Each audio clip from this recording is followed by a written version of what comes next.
मेहमानों का तारुफ मैं आपसे करा देता हूं। हमारे साथ हैं डॉक्टर हितेश वाजपेयी, बीजेपी के वरिष्ठ नेता हैं, प्रवक्ता भी हैं। डॉक्टर वाजपेयी का स्वागत।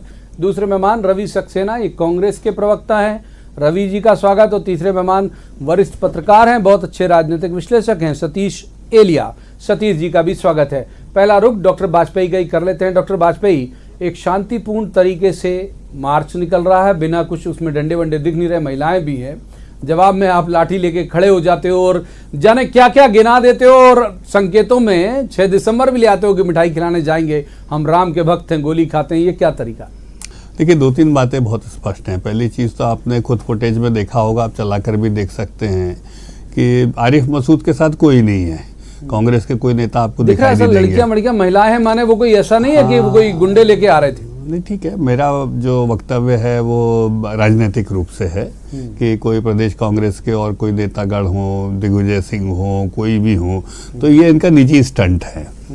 दूसरी बात, आरिफ मसूद तो जाने ही जाते हैं विभाजनकारी राजनीति के लिए। अच्छा, हिंदू तो छोड़ो, मुसलमान तक उनसे डरते हैं कि साहब ये गड़बड़ ना कर दे कहीं, तो इसीलिए 6 दिसंबर की बात आती। ओवैसी उनके दोस्त हैं, ओवैसी को मस्जिद चाहिए, जबकि सुप्रीम कोर्ट कह चुका है कि वहाँ पर रामलला का मंदिर बनेगा, केस लड़ा जा चुका है, निर्णय हो चुका है, सब हो चुका है। तो इसलिए वो बार बार याद दिलाते हैं। और मेरा तो मानना है कि एजेंसीज भी सुनी रही होंगी इन सब बातचीत को, तो उनको थोड़ा सतर्क रहना चाहिए, क्योंकि जब ये अपनी पे उतर आते हैं तो कमलनाथ की भी नहीं सुनते हैं। ये कई बार हो चुका है, आपने देखा भी था। खंडवा के एसपी को लेके, दंगा कराने वाले व्यक्ति हैं क्या वो? खंडवा के एसपी को लेके क्या लिखा था आपको याद हो? अपन चर्चा कर चुके हैं, 2 बार बैठ चुके हैं उसके ऊपर, कि जब रासुका लगी थी। हाँ, मुझे याद है। तो इनकी राजनीति विभाजनकारी है। और बाकी देखो साहब, ऐसे जब लोगों से का सामना करना हो, जब इन लोगों से लड़ना, आप घर ही में घुसा रहे, भाई घर क्यों आ रहे हो आप? भाई किसी के घर क्यों आओगे? भाजपा दफ्तर आ रहे सर। एग्जैक्टली। तो भारतीय जनता पार्टी दफ्तर में आने की आवश्यकता क्या? भारतीय जनता पार्टी को जो करना है वो कर ही रही है, सारा देश देख रहा है। अब उसके बाद फिर हमारे पास फिर गांधी जी की पंचनिष्ठाओं में से एक ही बचती है साहब की। अब गांधी जी भी बेचारे वो लेके खड़े हो जाते थे, क्या करें? वो उस भाव में लाठी गांधी ने कभी नहीं रखी सर। ये तो आपका भाव है कि आप लाठी को कैसे पकड़े हो? नहीं रखी गांधी ने। नहीं, आपका भाव है कि लाठी को आप पकड़े कैसे हो। हाँ।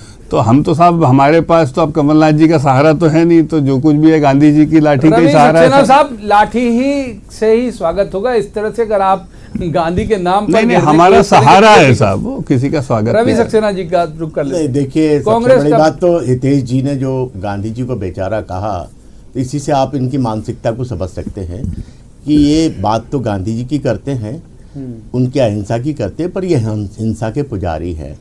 इन्हीं के एक कार्यकर्ता थे जिन्होंने, गोडसे साहब, जिन्होंने कि गांधी जी के सीने में गोलियां मारी। भारतीय जनता पार्टी के कोई कार्यकर्ता नहीं थे। भारतीय जनता पार्टी उस समय थी भी नहीं। आप समझ बोलिए कि आप अपडेट किया करो, पढ़े लिख के जनता पार्टी के आया करो। हितेश जी